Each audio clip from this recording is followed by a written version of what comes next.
it's Ricky from Volnay Capital. We are here for another Volnay Live with the House Judge, James Judge. Hopefully he's able to join us shortly. Hello again. There we go. How are you? I'm good. I'm good. So sorry for the technical difficulties. No. I'm It's all good. standing near a glass window. This is my first live experience, by the way. So I'm totally losing my, Instagram live virginity right now. And Whoa, nice. I know, big statement, but definitely now I think hopefully we'll have some better service this way. All right. Well, really excited. We've been huge fans of yours for seems like a year or 2 years now.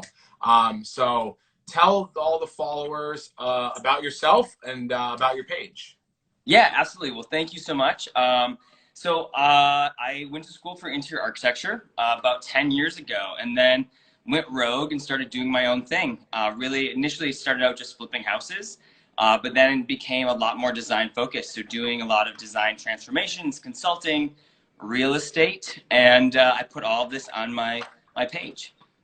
Awesome. So let's run through. So the current business? Are you a developer, a flipper, a designer, or is it all hats? I'm everything. No, Okay. yeah, no, and I'm all hats, right? Like that's kind of the best way I think to describe it. And it really started out just being a flipper, even though my background was in design. But with design and flipping, I just felt like there was such a need to really focus in on the real estate side of things as well. So it's really all three. So it's a lot of design, a lot of flipping, and a lot of real estate. All right, well, let's start there. Let's start with finding finding a project, right? So before you can design it, you have to find it. So what makes a good flip? How do you find a good flip? And, what are the things that when you walk through it makes your decision easier to decide that that's the right project?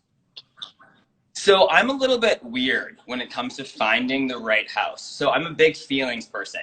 So, when I walk into a house, if I can see it, if I can imagine what it can be, that's step one. So like, that's the first thing I look for is what does this house, say? Does it speak to me? And like, can I imagine what this can be? So that's a big thing. The other thing too is that's just me from like a sentimental side of things. That's something that I think is really important when you go into a project, that like, you not only look at it for the money side of things, but you look at it from a personal side of things. And could you see yourself living there? Because if you can see yourself living there, then other people can see themselves living there. And I think that makes a really big difference. On top of that, of course, I like to look for some of the key things, like in terms of, is it more cosmetic? What do we have to work with in the house? So is there a lot of things that can be reused and saved and salvaged to make it even better? Because if you can, that's a great project. So those are a lot of the key things I really look for, and that also ultimately play into the decision factor of whether or not it's a project we're going to buy or not. And then from a location standpoint, do you have very specific neighborhoods that you stick to, or are you Yeah. all over Phoenix, or? So I am dedicated. I'm dedicated to the to Central Phoenix. So it's the historic districts. So many people think of Arizona as being this, senior citizen, old kind of cookie cutter, boring state. And although those areas might exist, for better and for worse, I love downtown Phoenix. So Phoenix has so much history, and there's all different kinds of architectural styles, which is something that you don't see a lot of times in other areas. So we have a lot of Spanish, we have a lot of Tudors. You can get Southwest, you can get craftsman style houses, and they're all within the Central Phoenix neighborhoods. So that's really where I focus most of my projects, and it's where I live. So it's obviously a location that I personally love, and it's a great spot to be. So let's talk about your first flip. How did it go? What were the details of it? And how did it all turn out? You know what? My first flip worked really well, actually. I mean, I think that when you have your first flip go super well, you end up doing a lot more. If your first one goes really bad, it's your last. Right, exactly. So my first flip, we bought it for $60,000, put about 20 into it, and sold it for 120. So It was like the margins were really good, and it was in a time when real estate was a lot cheaper. My first flip was 8 years ago. Yeah. It was, I look back at that, and although I'm happy with some of the things I did, design-wise and style-wise, it's come a long way. I kept that really ugly 12-inch by 12-inch tile floor everywhere. Yeah. But I painted the cabinets. We put in a backsplash. We added moldings. We did a lot of the things that I still do today, just on a different level. So it was great. I loved my first flip, and definitely was like a very inspirational project for me. What about your biggest mistake that you've made in these years of flipping and things that you've now learned from? So when you're going into these projects, it's on your checklist. You're like, well, I don't want to do that again. You know what? That's a great question.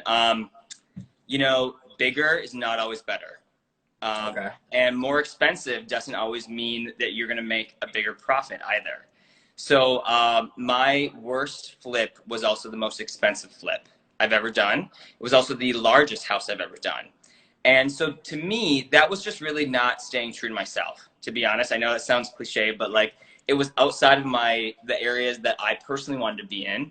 It wasn't the style that I'm more drawn to. And I think that's a really key thing. So when you're looking at projects, although I've done them all over the valley here in Phoenix, I've really kind of catered into what I like to say my farm, and it's the area that I appreciate and kind of respect the most. So yeah, definitely bigger, not always better. Yeah. What is your overall feeling? What's your design?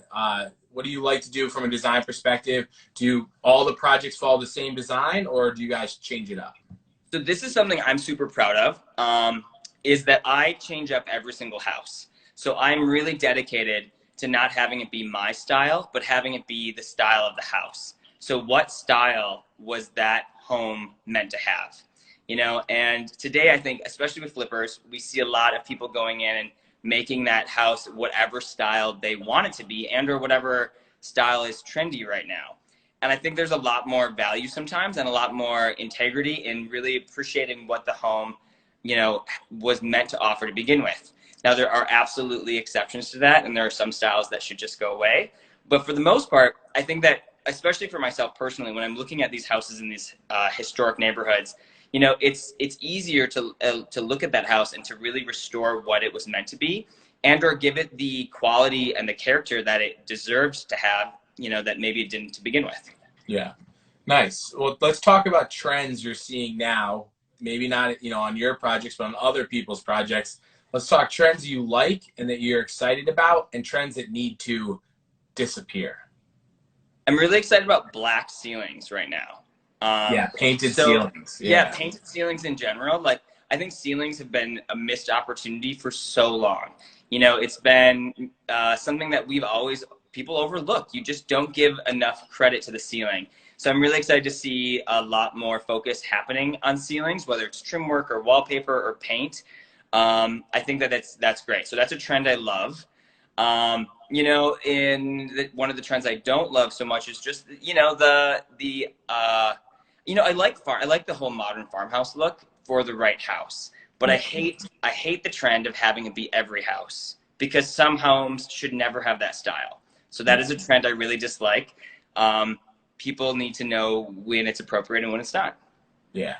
We had Tamara Day on last week, and she was all about wallpapering ceilings. And we were like, it's like, wow. And that's like, let's try that out. So I think that's something that we're going to see more and more of over the next year or so. Let's talk about, so what about your house? Yeah. Go ahead. Yeah, you did your own house as one of your projects? Yeah, so I'm actually in a rental right now because I sold my personal house on Friday. Really? Yeah, so we weren't planning on selling. It wasn't listed for sale. It was the property that I was posting in the end of March. So for everyone that's watching right now, if you want to look back at the house that I posted at the end of March, that was my own home, and it was here in Central Phoenix. We did it 5 years ago. Did it totally for ourselves. Everything that we wanted it to be, like, it was absolutely perfect. And then someone offered us, made us a great offer. And it was one of those things. I got a call from a realtor saying, "Hey, James, I heard you're the guy to talk to for a house in historic Phoenix that has this, this, and this." And I said, "Well, by golly, I sure am. But you just described my house." And she's like, "Do you want to sell it?" And I said, "Sure." And they came over at 5 o'clock and bought it. So, Wow. yeah, so so we moved out on Friday. We're in a rental right now, and I'm in the process of designing my next house, which is also super fun. It's a totally different style than I've ever lived in. So it's a cool 1930s house that it had a modern addition in the 1960s. And so we're kind of making 2020 its year, and it's going to become a more modern house. So even though it's in a historic neighborhood, the front of it kind of has an Art Deco vibe, and I think we can pair that with the modern addition in the back and make it a really cool house, probably with a black painted ceiling in part of it. Nice. There we go. All right, so everybody who's following along, please keep sending questions. We're going to get to all of them at the end. So keep sending those in. We'll get to them. And we're going to play a little game right now. We call it This or That. Okay. And so we've been playing that with all of our guests. So these are things you can elaborate on, or you could just pick one. Up to you. Cool. So first up, pool or patio with a barbecue? Pool. Okay. This is especially applicable in Arizona, right? Yeah. I mean, you know, this is maybe not true elsewhere in the country, but in Arizona, it's totally a pool. Okay. Next up, so 2 different design styles, modern or farmhouse? Modern. Okay. Farm sink or undermount sink? Ooh, you know, I'm going to go undermount sink. I love both, but I think that, you know, and there are so many opportunities in a kitchen to make a kitchen feel special. And I think ultimately a sink is more functional and practical than it is the visual interest of the space. So like, I'd rather have an undermount sink that's super easy to work with and easy to use than a farmhouse sink. But both are beautiful and both are great. It just depends on the space. Yeah. White kitchens or other? Other, always other. So talk to me about some colors, some trends, some stuff Yeah. you're seeing in a year. So I have been painting cabinets for so long. I was doing green kitchens before other people were doing green kitchens, you know, like, you know, because I do so many historic homes and a lot of remodels, I use a lot of these old cabinets. So these cabinets from the 1920s, from the 1930s, I'm reusing them. But one of the best ways to reuse them is to paint them. So I love color, and I love painting cabinets. So blues, greens, beige, you know, beige is beautiful when in its own way, and beige is going to make a comeback. So, I love beige cabinets, especially paired with black hardware. So yeah, so bring on the color. I totally support it all day long. Okay. A single metal or mixing metals? Oh my gosh, I literally just had this conversation. So I am dedicated to a single metal within that category. So like, if we're talking all plumbing fixtures, I want all the plumbing fixtures to be the same metal. I'm okay mixing metals when it's like lighting versus plumbing. Okay. Quartz countertops or granite countertops? Both. I mean, I love a solid surface countertop. I'd probably say quartz only because I feel like there's so many more options, but both. Laundry room or mud room? Laundry room, because we don't really do mud rooms here in Arizona. So yeah, so laundry room. Last one, vessel sink or an undermount sink in a bathroom? So undermount sink, because I've had vessel sinks for the last 5 years. And although they're cool, they're not always enjoyable to use on a daily basis. So I think a vessel sink can be a great option for a powder room or guest bathroom, but don't put them in your primary bathroom. Yeah. Trust me, I know. Yeah, they look beautiful. Functionality, not the best. Yeah, absolutely.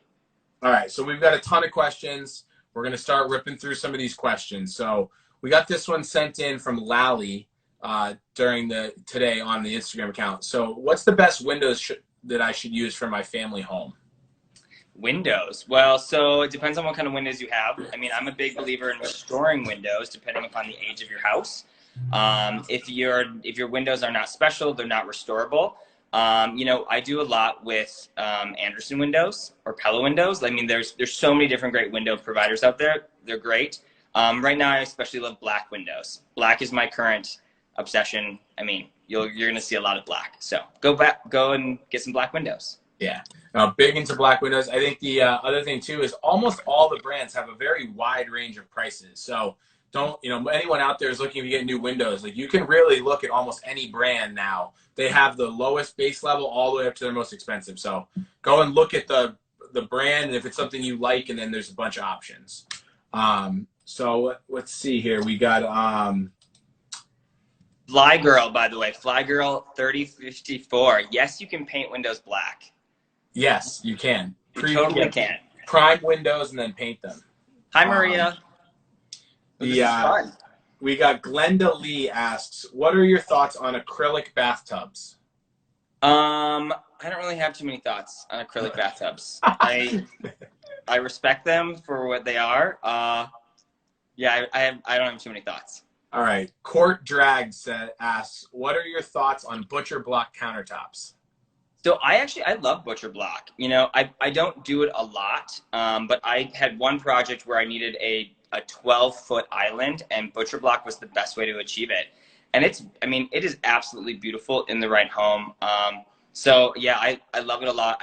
I personally wouldn't do butcher block throughout the entire kitchen, but I think it's awesome as an accent for an island, or even doing like a partial island. It's a great way to bring a warm element into the space. Yeah. Awesome. P. Jast Grandma asks, recommendations for a quality faucet.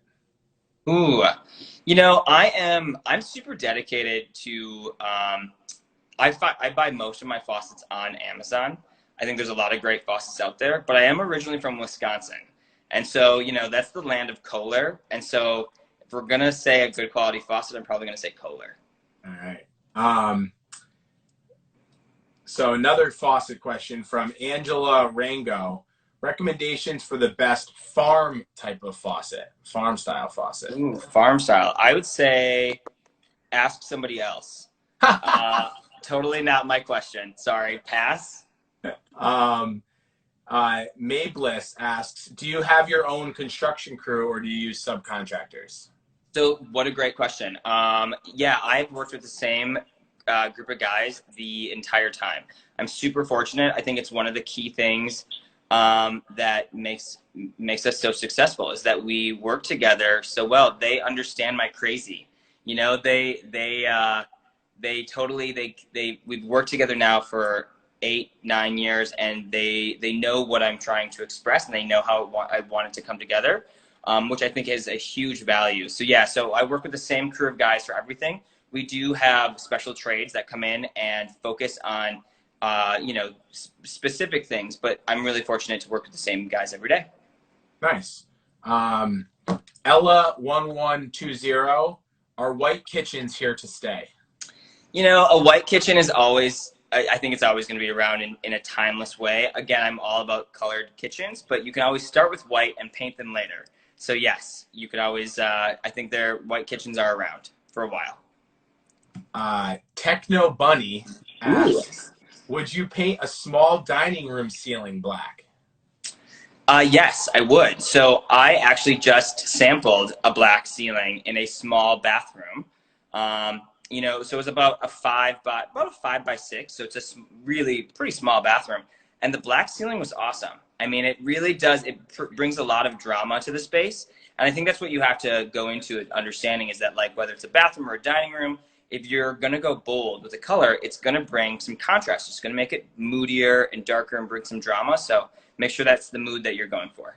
Yeah, I think doing a ceiling in a small space like that could be a great way to not make it feel dark, but pull the eyes up, make it seem actually bigger. So could work great. Shimo asks, how can you design a playroom with storage and an entertainment for toddlers without breaking the bank? Ooh, that is a great question. I do not have kids in my life yet, so I've yet to explore this personally.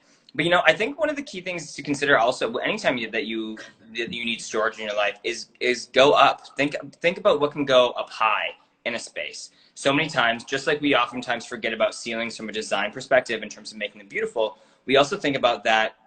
We forget about them from a storage perspective as well. So in a toddler's playroom, you know, if you don't want the toys sitting out all the time and being pulled all over the house, consider doing some upper built-ins, or maybe like a cool net that kind of stretches across part of the ceiling to actually set these toys up there and get them out of the way and control what's being played with. Yeah, I think one thing we've done too, which is like the IKEA hack method, right? You can actually buy a vanity, or buy a dresser from IKEA, or buy 3 of them, and then you have a carpenter actually add a different top to it and then build in the front. and it actually looks like it's storage that's all custom, but you actually are $100 dressers from IKEA. Yeah, so many solutions. That's a great one. That's a cool way. Lisa J0909 asks, how can we make a timeless kitchen that won't need to be updated every 5 to 10 years? Lisa. Any small update ideas? Lisa, that is a great question.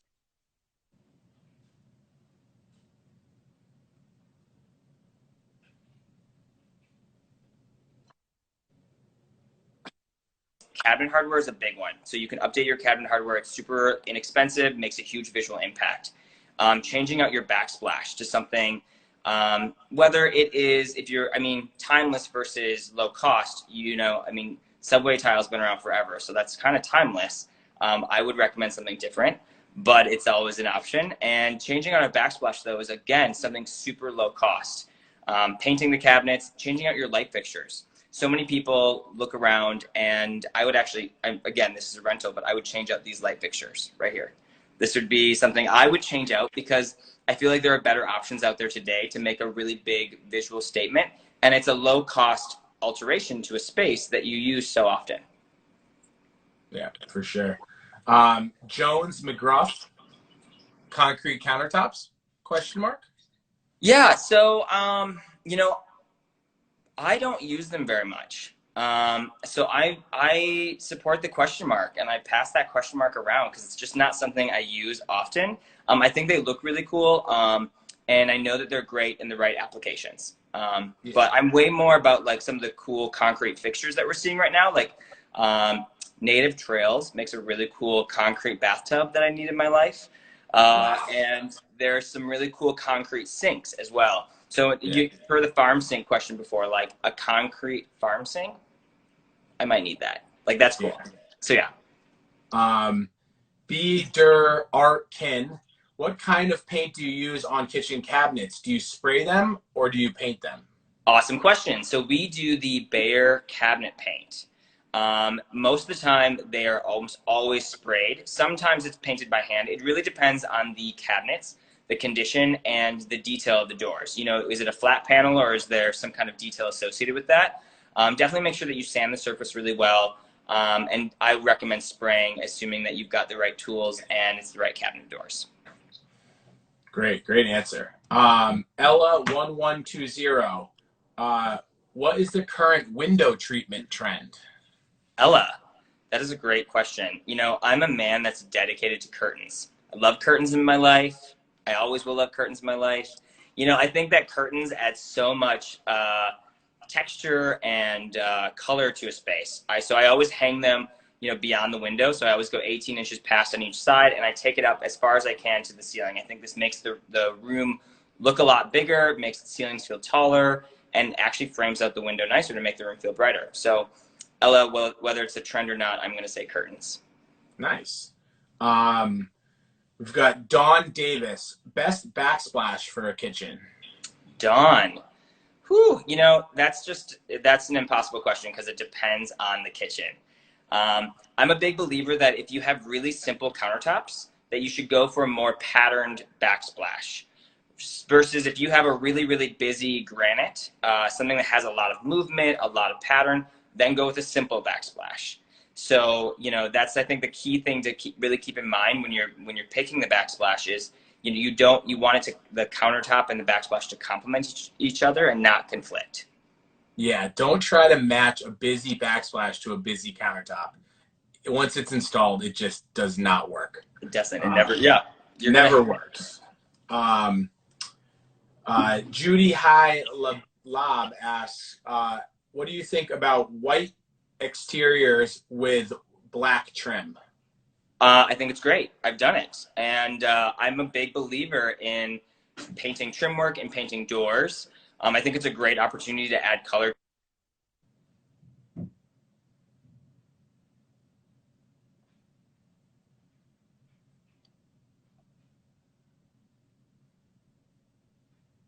Looks like he might have lost James. Hopefully he comes back through.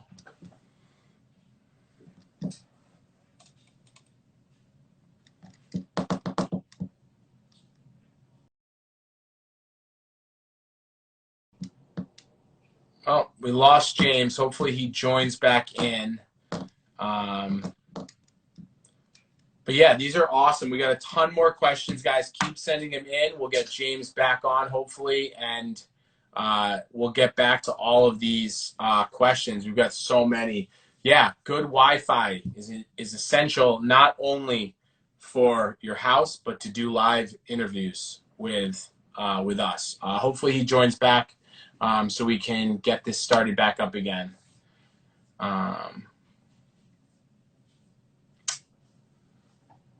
But yeah, keep the questions coming. And we'll get James back on in a minute. Hopefully he can join back in.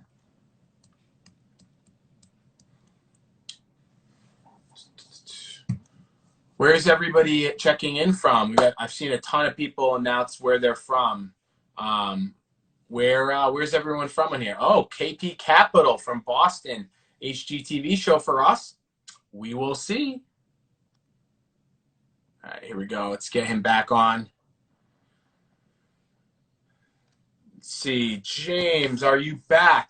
I am back. Would you believe it that my phone actually just overheated? I've been standing next to the window to make sure that I had appropriate reception, and it literally overheated in my hand. So I just put it in the refrigerator. I'm having a lot of technical difficulties right now.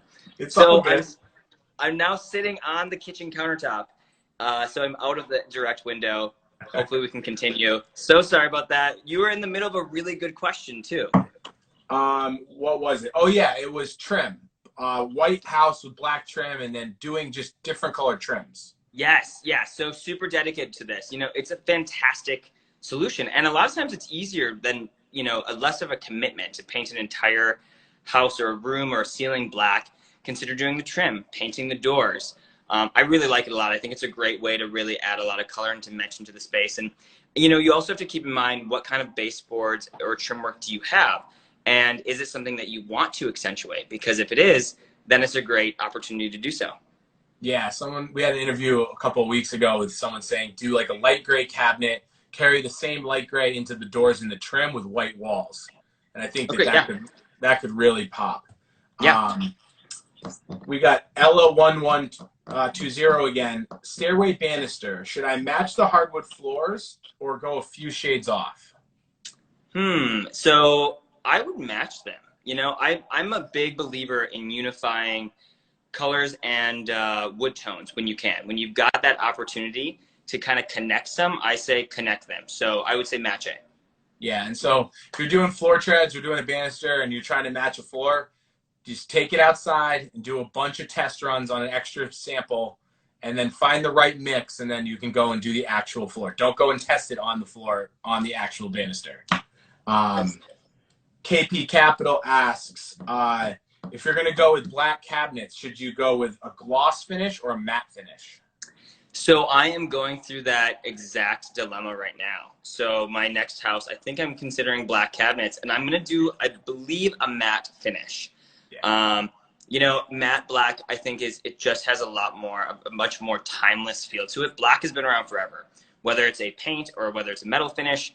Black has been around for a very long time, but I think when you consider a glossy black, it has a tendency to look more dated and aged. And it also shows a lot of flaws. So I say go matte black. Yeah, love that. Yeah, we're doing a few right now with matte black and really excited to get those installed. Bobby Mac 1666 asks, paint an interior door or like a color or keep it white? Paint the door. So like one of my more recent projects, I painted all of the doors in the house a charcoal gray. So we had a natural oak wood floor, all the trim work and the doors both got painted a dark gray color.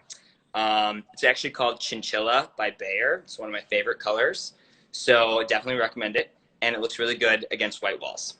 Nice. Love that. And did you carry it into the trim as well, or just the door? Yes. So doors and trim both got painted. And baseboards? Yep. Baseboards, crown molding, you know, the trim work around the doors, everything. Awesome. Love that. Jennifer Dutson asks, what is your favorite wall color? Okay. So in general, I mean, I don't think I have a favorite wall color. My favorite colors, though, are one, Chinchilla by Behr.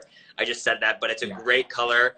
It's a warmer gray. It's dark, but so I think it really blends a lot of styles, both modern and traditional. I love Hail Navy by Behr. I feel like Hail Navy has become super trendy in the last couple of years, but it's a great color and deserves to be. You know, Gray Squirrel by Martha Stewart. This used to be my favorite color. Martha doesn't make it anymore, and I blame her for this. Like, we're still in a fight about this, but Gray Squirrel, if you can go to Home Depot, a lot of times they'll have it in their color systems, in like the computer system decks, and I highly recommend it. Check it out. Try to get a sample if you need some Gray Squirrel in your life. Nice. Candice IN asks, what kind of range hoods are you using in your kitchens? So I have been dedicated to range hoods, I think, the entire time that I've been a designer. So recently, I just started posting my mom's house, which was actually my very first project 10 years ago. So it's a little bit different than most of my current work. But even in that very first house, we put an exhaust hood. Of course, early on, they were all stainless steel because that's really what was out there. More recently, I've been doing a lot of custom hoods. Freddie is the guy that I work with. He's the craftsman that does all of my projects. He is amazing at exhaust hoods. And so we've been doing a lot out of wood and even drywall lately. You know, it's almost I say drywall, but really more or less it's plaster. You can do so much with it in terms of adding curves and adding details. And I think that an exhaust hood is a beautiful way to add a lot of detail to a kitchen. Nice. Here's a question on those. Are you doing them the same color as the cabinets, or are you doing them a different color, like as a pop of color? You know, usually they're a different color. So I think that, you know, if I've done a couple of wooden ones recently to try to tie in other wood elements throughout the home, because then it's something that, again, kind of connects and unifies with the rest of the design of the home. It's still creating contrast in the kitchen, yet it's not bringing in another color or another element. So I really like wood exhaust hoods. Or, you know, kind of, you know, connected in with with something else that makes sense in the home. Nice. Fly Girl 3054. I am being charged $2,500 to paint my kitchen cabinets. Is that a good price? Well, Fly Girl, it really depends on how many cabinets you have. So in general, yeah, I think $2,500 is not bad. I mean, in terms of painting a kitchen, it depends on how many cabinets you have, what their condition is. Yeah, I think $2,500 is okay. If you want to like DM me a picture of your kitchen, I will totally tell you whether or not you're being ripped off. Yeah, and it's not something you want to skimp on. Like, you could get a guy to come in for $1,000 and paint them, and they will look like $1,000 paint job. Yeah, that is so true. I mean, the quality of the paint and the quality of the painter is really priceless. If you're going to go with painting cabinets, you don't want them to look painted. That's the thing. When you're painting cabinets, the goal is that they look custom and that they look, you know, like they were always meant to be that color and not something that you decided to do over the weekend. Just Jason, what do you think about waterfall edged islands? I like them. I'm going to do it in my next house. I think it definitely has a much more modern touch to it. So depending upon the design of the home, if you're going more modern, I love a waterfall. If it's not a modern house, if it's farmhouse or something more traditional, I don't always think that it's the right style for the house. But I think it can definitely add a really cool finished detail. And it's always nice to be able to continue a material beyond one direction. So I like when things go from horizontal to vertical and whatnot. I think it really provides a lot of visual interest to the space. Shimo asks, hardwood or tile flooring for a small powder room? I would go tile flooring. There's so many cool tiles out there right now, you know, with a lot of graphic patterns and a lot of really great details. And so if you've got a small powder room, I think it's an awesome opportunity to do a really bold tile. Bring in some color, bring in some pattern, and make it pop. Jade Chico asks, does the lighting metal need to match the door hardware? So do you need, I always wonder about this. This is a question everyone asks. Do metals in like a bathroom need to match the door handle? So, right, because a lot of times, like historically, like the doorknob was a different in the bathroom was a different color. So you can have a house filled with brass doorknobs, yet in the bathroom it's chrome. So you know the bathroom tends to be a bit of an exception. I think it really depends on if you're adding new door hardware, then yes, match them throughout your house. Like don't try to like go back in time and put a brand new door knob that's a different color than everything else in your house. So if you've got an older house that they don't match, I think that's fine, and I totally respect that. If you're going new, just match them. It's the right Yeah, thing. here's the different. The next level though is like having black hardware throughout the whole house, and then on the bathroom, one side black, the other side chrome, so that when you're in the bathroom, all the metals match. So, okay, yeah. So here's one thing I think too. This kind of goes with the question that you were asking before about mixing metals. I don't think, when I think of black, I think of black as being more of a color than an actual metal. So, you know, I think that is one of the most mixable metals that's out there right now. And one of the reasons why I think black is going to be around for a long time and really timeless, because it has been for a long time. We've just called it other things. But, you know, so I'm okay mixing matte black. So, because I think it can go well with chrome or with brass. I'm not personally someone that mixes chrome, brass, and black. So, yeah. So in terms of that bathroom with the chrome knob, I'm at peace with it. Yeah, I think too with the black door hardware in a house with black windows, it just there's these little hints of black everywhere, and it really pulls the whole thing together. So, That's that is an excellent point, by the way, because I think if you're adding black into a space, you want to make sure that you don't just have it in one spot.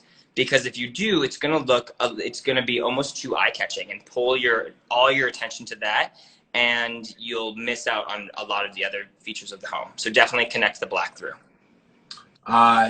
Shay Ho of Style asks, black granite countertops, what color cabinets to modernize it? So I guess she has black granite countertops, but what color cabinet should she go with? You should consider painting your cabinets black. So black on black. I mean, I think that there was a home here. I hope they're watching this right now, that we did, and they had black countertops. They did not like them. It was not cost effective to rip them all out. And so I said, you know, they wanted to paint them a color, which I was all about. We talked about blue, we talked about green, but ultimately I said, you know, if you don't like the black counters, paint the cabinets black. Let them all blend together and disappear to become one. And it looks beautiful. Like, it looks so nice. And so it's definitely a good solution. Now, if you like your black counters and you're not trying to disguise them, then I think that you have endless options. And blue, like there's a really soft blue that I think looks beautiful with the black. And it's something I would recommend trying. Nice. Let's see. We got Vine Street Design. How do you feel about the vertical handle on the upper cabinet matching the drawers? Such a great question. I feel like this was like made for me. So I'm all about mixing cabinet hardware. I think that mixing cabinet hardware is such a great opportunity to add visual interest to the space. So, you know, sure, on a vertical door, I'm all about a vertical handle. But when you've got drawers, I say do a different cabinet hardware. Whether it is a cup pull handle, maybe it's a knob, switch it up. Keep the same metal, but switch it up and do something different. I think it adds so much more visual interest to the kitchen. It also helps to like visually identify doors versus drawers. And I think that it's a great opportunity to mix them, so definitely embrace that. Mablis asks, would you consider doing home consultations? Yes. So when I do them, you know, so it's interesting, right? Because I went to school for design and communications, and I actually didn't plan on doing this. It was so funny. I totally was never planning on, after design school, was not going to do design. And thankfully, I've really been fortunate to go the more flipping personal design route, where like I am the client for almost all my projects. But I do design consultations. The key thing with the design consultation that I do is that it is a true consultation. So like you're going to get brutal honesty. I will tell you what I think of your space. And if I don't like it, I'm going to tell you I don't like it and give you ideas for what I think you can do with it. And if you don't like the ideas, I'm sorry, but I'm not giving you more ideas, because that's what I would do. You know, like that's the whole point, right? Like people are always like, what would you do? And if you don't like what I would do, then I don't have a backup plan. So yes, that's the short and long answer for design consultations. So if you want feedback on your design, you can definitely DM you, Yes. but be prepared for straightforward answers. Yes, I'll definitely add a smiley face behind it. You know, I try to do that with all the negative comments on Instagram when people are like, "This is terrible. You're the worst designer ever." You know, I always try to like throw that reply, but with a smiley emoji. There you go. Cyrus AB, how do you feel about putting Persian rugs or any other rug for that matter? So I'm not a huge rug person. I love them. I love Morocco. I'm obsessed with Moroccan rugs. So rugs in general, I really like. I don't feel like I don't use a lot of them in my projects and my homes, because usually we're doing, you know, new flooring or restoring the flooring. So I really want that to be showcased and highlighted. I think in a day-to-day functionality, though, of course, rugs are great and they really help to establish a room. And for that reason, I agree. I like pattern. I like Persian rugs. I like Moroccan rugs. Something that gives a lot of detail and visual interest, but you have to make sure that your furniture is not too busy.